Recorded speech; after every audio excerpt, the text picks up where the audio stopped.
حضور صلی اللہ علیہ وسلم نے ہمیں حکم دیا ہے، فرمایا اپنی بیوی سے بغض نہ رکھنا۔ اس کا معنی یہ ہوا کہ کچھ لوگ ایسے ہیں جو بیوی کا بغض بھی پال لیتے ہیں۔ مقابلہ ہو رہا ہوتا ہے میاں بیوی کا، بحث ہو رہی ہوتی ہے، ایک دوسرے کے خلاف دلائل جمع ہو رہے ہوتے ہیں، ایک جنگ مچی ہوتی ہے۔ فرمایا اس سے بغض نہ رکھنا۔ کوئی عادت نہ پسند ہو تو وہ عادت دیکھ لینا جو تمہیں پسند ہے، عداوت نہ پیدا کرنا۔ ہاں دین اظہار بیزاری کا حکم دیتا ہے، پر ان کے ساتھ جو رب رسول کے دشمن ہیں۔ میں اکثر کہتا ہوں کہ میاں بیوی کا جو رشتہ ہوتا ہے نا، اس کو اللہ پاک نے نا قرآن پاک میں اپنی نشانیوں میں سے ایک نشانی قرار دیا ہے۔ ان دونوں کی وجہ سے گھر چلنا ہے، بچوں کی پرورش ہونی ہے، نظام زندگی۔ آپ گھر سکون کے لیے جاتے ہیں، اطمینان کے لیے۔ آپ اپنے گھر کے اندر جیسے بھی ہوں، آپ کہتے ہیں یہاں مجھے کوئی پریشانی، یہ میرا اپنا بیڈ ہے، اپنا بستر ہے۔ لیکن اگر اسی رشتے میں جب آپ بیج بوئیں تو سب سے پہلے دولت کا بوئیں۔ اگر لڑکے والے یہ لالچ کرتے ہیں نا لڑکی کیا لے کے آئے گی، تو لڑکی والوں کا بھی لالچ ہوتا ہے کہ لڑکا کماتا کیا ہے۔ ان کو بھی پتہ ہوتا ہے کہ کتنے پیسے لاتا ہے، کیا کمائی ہے، کتنا کو جھاڑو پھیر لیتا ہے۔ آپ نے جب بنیاد یہ رکھی، مجھے دیانتداری سے بتانا کہ پورا نیک ہو، پورا شریف ہو، پورا پرہیزگار ہو، لیکن دولت صحیح نہ کماتا ہو تو رشتہ آسانی سے ہو جاتا ہے۔ وہ بس سارا کچھ ٹھیک ہے، چلو کمائی تھوڑی سی کم ہے، وہ مشکل سے گزارا ہوگا، وہ کہتے ہیں نہیں جی نہیں، بھوکے تو نہیں نہ مرنا۔ کیوں؟ ہم نے اس کے اندر جب دولت کو شامل کر لیا، آ گئی دولت، تب جس رشتے کی بنیاد بھی دولت پہ ہوگی، وہاں آپ وفا تلاش کریں گے، وہاں آپ خلوص تلاش کریں گے، وہاں ہم للہیت تلاش کریں گے۔ اللہ کرے ہو جائے، لیکن وہ ہمارے مائنڈ سیٹ میں یہ بات ہوتی ہے کہ یہ جو معاملہ ہے یہ گڑبڑ ہے۔ اگر رضا الہی مقصود ہو، اگر اللہ کی رضا مقصود ہو، حضرت فاطمہ بنت قیس ایک صحابیہ تھیں، انہیں طلاق ہو گئی، ان کے لیے دو رشتے آئے، ایک حضرت عبد الرحمن ابن عوف کا مالدار ترین آدمی تھے، اور ایک حضور کے غلام تھے، وہ بڑے غریب تھے، مسکین تھے۔ ان کے والدین کی خواہش تھی کہ عبد الرحمن ابن عوف سے شادی ہو جائے، وہ بھی تو بڑے نیک ہیں، پارسا ہیں، عشرہ مبشرہ ہیں۔ حضرت فاطمہ بنت قیس نے کسی بندے کی ڈیوٹی لگائی، کہنے لگی پتہ کرو نبی پاک کی رضا کیا ہے، حضور کی رضا کدھر ہے؟ تو پتہ چلا حضور کی خواہش غریب کی طرف ہے۔ تو وہ خاتون اپنے ماں باپ کو کہنے لگی میرا نا اس غریب سے رشتہ کرا دو۔ انہوں نے کہا پتر، بیٹیوں کے بارے میں ماں باپ بڑے احساس ہوتے ہیں، ہم چاہتے ہیں کہ عبد الرحمن ابن عوف مالدار ہے تو وہ بھی تو نیک ہے نا، حضور نے دنیا میں جنت کی بشارت دی، اور ان کا بڑا اعزاز ہے، حضور نے ان کے پیچھے نماز پڑھی، بڑا مرتبہ بڑا مقام والا صحابی ہے، وہ تو غریب آدمی ہے، اور پھر حضور نے حکم تو نہیں نہ دیا، خواہش کا اظہار کیا ہے۔ اس بی بی کے جملے بڑے شاندار ہیں، کہنے لگی آپ مجھے اللہ کی رضا کے لیے نا میرے نبی کے حوالے کر دیں، مجھے امید ہے اللہ رسول مجھے کبھی ضائع نہیں فرمائیں گے، مجھے حوالے کریں رسول کائنات۔ چھوڑیں کو ضروری ہے دنیا داری ہر طرف دیکھنا، کہیں کوئی کام ایسا بھی تو ہو نا جو محبت کے زور پہ ہو، باقی فروغ محبت میں اپنا کردار ادا کرو۔ دیکھیں نا حضور صلی اللہ علیہ وسلم نے فرمایا جس نے محبت کے ساتھ ماں باپ کا چہرہ دیکھا، اللہ اسے کامل حج کا ثواب عطا کرے گا۔ لیکن حدیث میں جو حضور نے شرط لگائی، اس شرط کا خیال رکھنا ہے۔ کس طرح چہرہ دیکھنا ہے؟ فرمایا ماں باپ کا چہرہ دیکھو، کس طرح؟ اچھا یہ حدیث بتاتی ہے کہ کچھ لوگ ایسے ہیں جو چہرہ دیکھتے ہیں پر محبت سے نہیں دیکھتے۔ ابا جی کی کچھ باتیں کڑوی بھی لگتی ہیں نا، تو کئی دفعہ کچھ بچے چہرہ دیکھتے ہیں پر محبت سے نہیں دیکھتے، تو حضور نے فرمایا تو محبت سے چہرہ دیکھ، تیرے رسول کا وعدہ ہے رب مقبول حج کا ثواب دے گا۔ صحابی عرض کرنے لگے یا رسول اللہ صلی اللہ علیہ وسلم اگر میں 2 دفعہ دیکھوں؟ تو حضور نے فرمایا 2 حج کا ثواب۔ اس نے کہا حضور میں دن میں 3 دفعہ دیکھوں؟ تو فرمایا 3 حج کا ثواب۔ اس نے چوتھی بار کی بات کی تو حضرت ابو ہریرہ فرماتے ہیں حضور نے فرمایا تو جو پوچھتا رہے گا اور میں بتاتا رہوں گا تو بات ختم نہ کریں، حضور حکم کریں، فرمایا تو 100 دفعہ دیکھ، اللہ 100 حج کا ثواب عطا کرے، بات کو ختم کرتے ہیں۔ تو جتنی دفعہ دیکھ اللہ تجھے اتنے حج کا، شرط یہ ہے کہ ذرا پیار سے دیکھ۔ ذرا محبت سے دیکھ. نفسیات کا ڈاکٹر بوڑھوں کو نیند کی دوائی کیوں دیتا ہے؟ وہ اس لیے دیتا ہے کہ ان کے بچے انہیں وقت نہیں دیتے. بچے کو بہلایا جا سکتا ہے، بوڑھے کو بہلایا نہیں جا سکتا. اس لیے کہ جو بوڑھا ہوتا ہے نا، اس کے پیچھے پوری ایک داستان زندگی ہوتی ہے، تاریخ ہوتی ہے. وہ کبھی کسی چیز کا مالک رہا ہے، سربراہ رہا ہے. اولڈ ہاؤس پاکستان میں تیزی سے اس لیے بن رہے ہیں کہ بچوں کی جو خاص الفت تھی نا ماں باپ سے، وہ رہی نہیں. ورنہ اگر ایک والد 6 بچوں کا خیال رکھ سکتا تھا تو 6 بچے مل کے ایک باپ کو بھی تو سنبھال سکتے تھے نا، ماں کا بھی خیال کر سکتے تھے نا. محبت کا فروغ جب ہو، آپ ماں باپ کو ٹائم دیں، ان کے پاس بیٹھیں، ان کے ساتھ تھوڑا وقت بتائیں، سارے معاملات ٹھیک ہو جائیں گے. ہمارے معاشرے میں نا تیزی سے نفرت کا فروغ ہوا ہے، نفرت کا فروغ. پتہ ہے اسلام نے غیبت سے کیوں منع کیا ہے؟ غیبت کا معنی یہ نہیں ہے کہ کسی بندے میں کوئی عیب نہیں پایا جاتا تھا تو آپ نے وہ بیان کر دیا. یہ غیبت نہیں، یہ تو بہتان ہے. کسی میں کوئی عیب نہ پایا جائے تو وہ بیان کرنا وہ غیبت نہیں، وہ تو بہتان ہے. غیبت کی تفصیل یہ ہے، تشریح یہ ہے، غیبت کی تعریف یہ ہے کہ کسی میں کوئی عیب پایا جاتا تھا، آپ نے وہ اس کی غیر موجودگی میں ڈسکس کیا تو اس کا نام غیبت ہے. وہ عیب تھا، آپ سچ ہی بول رہے تھے، آپ ٹھیک کہہ رہے تھے، عیب واقعی تھا. پر اسلام اس کو پسند نہیں کرتا. اسلام کہتا ہے کہ اگر تو سمجھتا تھا یہ عیب ہے تو جا کے اس کی تبلیغ کر، اس کو بتا، اس کو کہہ میاں یہ غلطی چھوڑ دے، تو نے ڈسکس کیوں کیا؟ آپ کسی شخص کے پاس بیٹھیں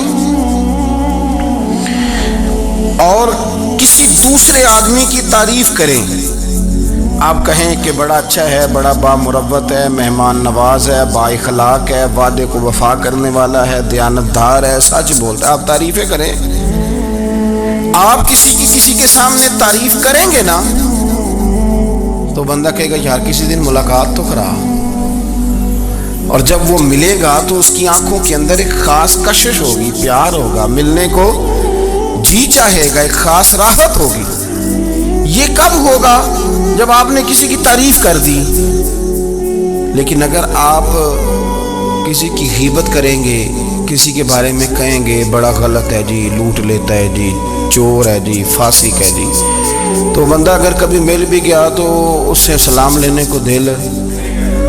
ہم نے پتہ کیا کیا ہے؟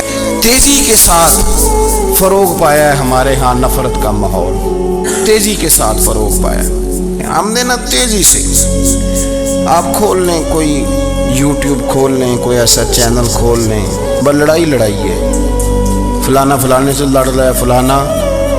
مذہبی لوگوں کی میں منت کرتا ہوں کہ خدا را دین کو اس طرح کا ماحول تو نہ آپ دیں کہ لوگ کہیں کہ ان میں کوئی شے ہے ہی نہیں. فلانا فلانے کا جواب دے رہا ہے، فلانا فلانے کا، اور بازاری زبان استعمال کی جا رہی ہے. اور ٹھیک ہے مسلمات جو طے تھے لوگوں نے تو ان کو بھی چھیڑنا شروع کر دیا، اور تضحیق کی جاتی ہے، لفظ اس طرح کے اختیار کیے جاتے ہیں جو ویسے ہی وزادار آدمی بولنا پسند نہیں کرتے. کیا آپ اپنی شکل دکھا رہے ہیں کفر کو کہ یہاں نفرت ہی نفرت ہے، اور وہ باتیں جن کو بالکل چھیڑنا نہیں چاہیے تھا ان پر بھی آپ کلام کرتے ہیں. آپ نے کوئی چیز نہیں چھوڑی، اس پر آپ نے بحث نہ کی ہو، الجھایا نہ ہو، میلہ لگا دیا، اللہ جانے کوئی کیا بول رہا ہے. دعوت دین کون دے گا؟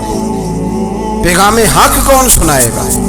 فلانا فلانے کا جواب دے رہا ہے، اور پھر وہ دوسرے کا جواب دے رہا ہے، تیسرا تیسرے پہ تبصرہ کر رہا ہے، چوتھا پانچویں پہ تبصرہ کر رہا ہے. یہ کب تک بات ایسے چلے؟ یہی حال سیاسی لوگوں کا ہے.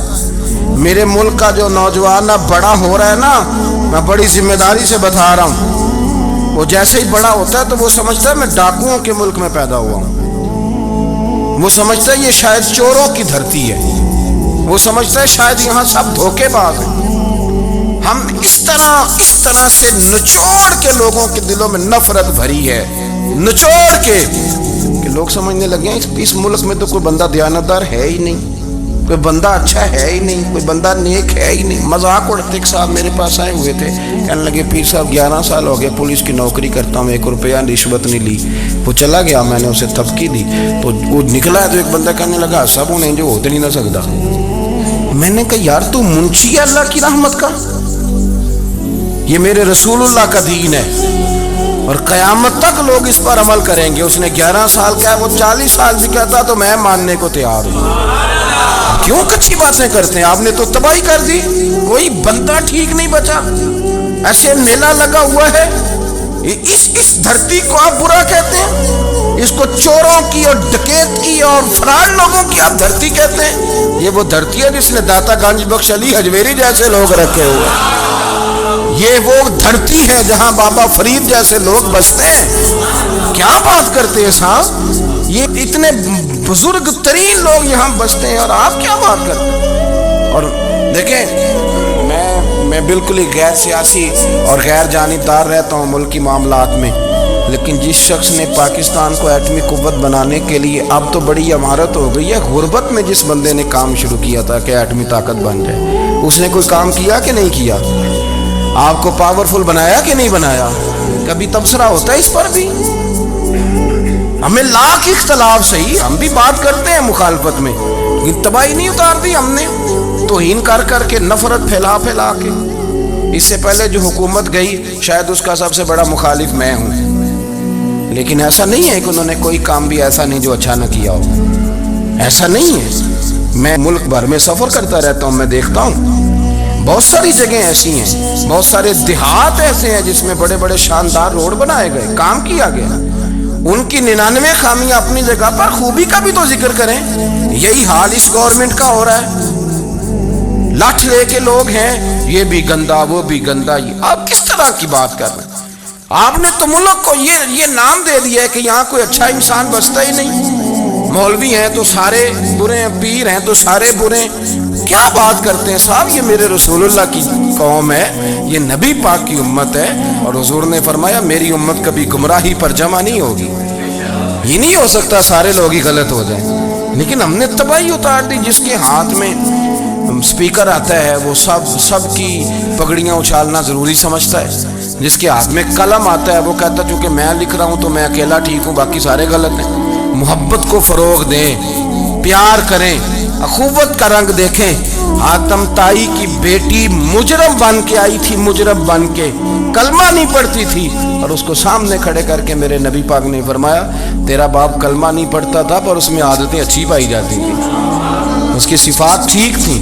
یعنی حضور تعریف کر رہے ہیں, نبی پاک تعریف, اور ہماری زبان گونگ ہو جاتی ہے تعریف کی دفعہ.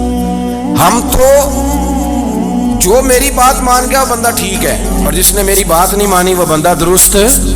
یہ گھونگ ہو جاتا ہے ہمارا مزاج. اپنی زندگی میں اچھے الفاظ ادا کریں, اولیاء اللہ کے بارے میں, ان لوگوں کے بارے میں جو مسلمہ بزرگ ہیں, ہمارے امت کے مسلمہ بزرگ ہیں, ان کے بارے میں ہم ایسی کمزور باتیں کرتے ہیں جن کا سرے سے کوئی وجود نہیں, سرے سے کوئی داستان نہیں ان لوگوں کی. تو یاد رکھیں میرے عزیز, میرے رسول کریم صلی اللہ تعالی علیہ وآلہ وسلم نے جو ہمیں دین دیا وہ محبت والا دین ہے, وہ پیار والا دین ہے, وہ اخوت والا دین ہے.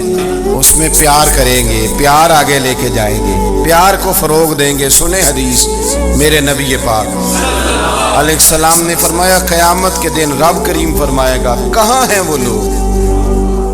منادی اعلان کرے گا میدان محشر میں, کوئی آدمی اعلان کر وہ کہاں ہیں لوگ, اور تو کس کو ڈھونڈ رہا ہے؟ فرمایا مجھے رب نے بھیجا ہے کہ وہ بندے ڈھونڈ کے لاؤ جو دنیا میں میری رضا کے لیے ایک دوسرے سے محبت کیا کر. وہ بندے ڈھونڈ کے لاؤ. بندے ڈھونڈے جائیں گے. یا رسول اللہ رب ان کا کیا کرے گا؟ تو نبی کریم صلی اللہ علیہ وسلم فرمانے لگے رب فرمائے گا تم دنیا میں میری رضا کے لیے ایک دوسرے سے پیار کرتے تھے, آج میرے عرش کے سائے کے علاوہ سایہ کوئی نہیں, آج میں تمہیں اپنے عرش کے سائے میں جگہ عطا کروں.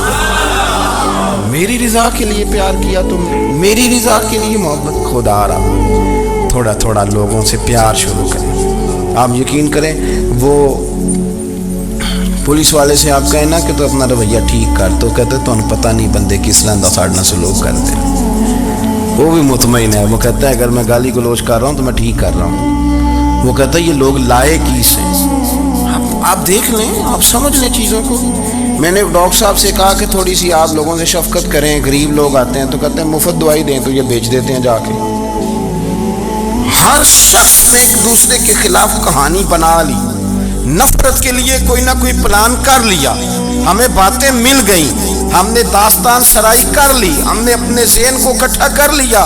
مجھے بتلاؤ نا یار, اگر رسول کریم صلی اللہ علیہ وسلم اور باقی انبیاء بھی قوموں کے بارے میں یہ سوچتے کہ یہ بڑے ظالم ہیں, یہ بڑے چور ہیں, یہ بڑے ڈکیت ہیں, یہ بڑے قاسم ہیں, یہ کافر ہیں, منافق ہیں, تو بھلا ہو سکتا تھا, لوگوں کا فائدہ ہو سکتا تھا. وہ لوگ بڑے بڑے سخت گیر تھے, پر محبوب نے فرمایا وہ جو کریں گے وہ ان کا انداز ہے, اور ہم جو کریں گے وہ ہمارے رب نے ہمارے ذمے لگا کے بھیجا ہے. اپنی زندگی میں تلاش کریں اور پیار کریں اور اچھے لفظوں سے لوگوں کو یاد کریں اور خوبصورت لہجہ اختیار کریں اور ٹھنڈی اور اچھی باتیں کرنے کی کوشش کریں اللہ کی رضا کے لیے, اللہ کی رضا کے لیے, اللہ کے بندوں سے پیار. یارو دیکھو, عورت ہو طوائف, زندگی ساری بیت جائے گناہوں میں, لیکن میرے نبی پاک فرماتے ہیں وہ رب کی رضا کے لیے کتے سے بھی پیار کر لے تو رب اسے جنت عطا کر دیتا ہے. تو کتے کو پانی پلا گئی, پر پلا گئی نا اللہ کی رضا کے لیے, اسے کوئی فائدہ تو نہیں تھا نا, اللہ کی رضا کے لیے پلا گئی. تو رب کریم نے اس کے سارے گناہوں کو, کسی سے پیار تو کرے, خدا را کسی سے پیار تو کرے. اس سال میرے گاؤں کے میلے کی بھیڑ میں جو گم ہوا وہ ایک بھکارن کا لال تھا. اس غریب کو تلاش تھی متاع خلوص کی, اور مخلوق چپ رہی کہ یہ مشکل سوال تھا. یار کوئی شخص ایسا بچا ہی نہیں جس سے لوگ امید کریں, توقع کریں کہ مجھے یہ اپنا کندھا دے گا, میں سر رکھ کے رو لوں گا. کوئی ایک ایسا شخص ملا ہی نہیں جس کے بارے میں لوگ کہیں کہ بڑا مخلص ہے. یار اتنی بڑی میرے محبوب کی امت, ہر حکومت غلط, ہر شخص غلط, ہر بندہ برا, ہر جماعت بری. اللہ کی رضا کے لیے کچھ لوگوں کے لیے فروغ محبت کا بھی فریضہ سر انجام دیں. کیسے لوگوں کو یہ بات سمجھائی جائے. حضرت ابو ادریس خولانی رضی اللہ تعالیٰ عنہ تابعی ہیں. حافظ منذری نے الترغیب و ترہیب میں لکھا ہے, فرماتے ہیں کہ حضرت ابو ادریس خولانی کہ میں دمشق کی جامع مسجد میں گیا تو میں نے ایک چمکدار چہرے والا, سیاہ داڑھی والا, چمکتے دانتوں والا خوبصورت نوجوان نبی پاک کی حدیثیں بیان کرتا دیکھا. اس کے چاروں جانب حضور کے غلام بیٹھے تھے. میں نے ایک شخص سے کہا یار بڑا حسین چہرہ ہے, بڑا ہی خوبصورت انداز ہے, کون ہے بندہ؟ انہوں نے کہا آپ نہیں جانتے, یہ صحابی رسول حضرت معاذ ابن جبل ہے رضی اللہ تعالی عنہ. حضرت معاذ ابن جبل کا انتقال بھی کوئی 40 سال کی عمر سے پہلے ہو گیا تھا, لیکن ان پر حضور کا اعتماد اتنا تھا کہ حضور نے اپنی حیات ظاہرہ میں گورنر بنایا انہیں. سنا چمکدار دانت, حدیثیں بیان کر رہے ہیں. حضرت ابو ادریس خولانی رضی اللہ تعالیٰ عنہ کہتے ہیں رش بڑا تھا. میرے دل میں خواہش ہوئی کہ آج تو لوگ زیادہ ہیں, کل آؤں گا, ملاقات کروں گا. کہتے ہیں اگلے دن میں اپنی طرف سے سب سے پہلے گیا, پر حضرت معاذ ابن جبل تو مجھ سے پہلے مسجد میں موجود تھے اور وہ نفل پڑھ رہے تھے, اللہ اللہ کر رہے تھے. تو میں نے ان کے ساتھ سلام لی. فرمانے لگے کیسے آئے ہو؟ تو میں نے کہا حضور کل آپ کو دیکھا ہے, آپ کی باتیں سنی ہیں, تو گویا آپ کا تو چہرہ ساری رات میری آنکھوں کے سامنے رہا, تو میں تو سویرے زیارت کی غرض سے حاضر ہوا ہوں. اللہ کی رضا کے لیے مجھے آپ اچھے لگے, اللہ کی رضا کے لیے. کوئی بندہ ایسا بھی تو ہو نا, کوئی غریب, کوئی مسکین, کوئی عالم, کوئی صوفی, کوئی درویش, کوئی ذاتی تعلق نہ ہو, تعلق کیا ہو اللہ کے لیے. آپ مجھے اچھے لگے. حضرت سیدنا معاذ ابن جبل فرمانے لگے واقعی ایسا ہی ہے؟ عرض کی حضور بالکل ایسا ہی ہے. تو فرماتے میں نے چادر لی ہوئی تھی, حضرت معاذ ابن جبل نے میری چادر کو پکڑ کے کھینچا, فرمایا پکی بات کر یار. میں نے کہا حضور پکی کر رہا ہوں. تو فرمانے لگے سن, پھر میں نے نبی کریم سے سنا ہے, رسول کریم علیہ السلام نے فرمایا جو دو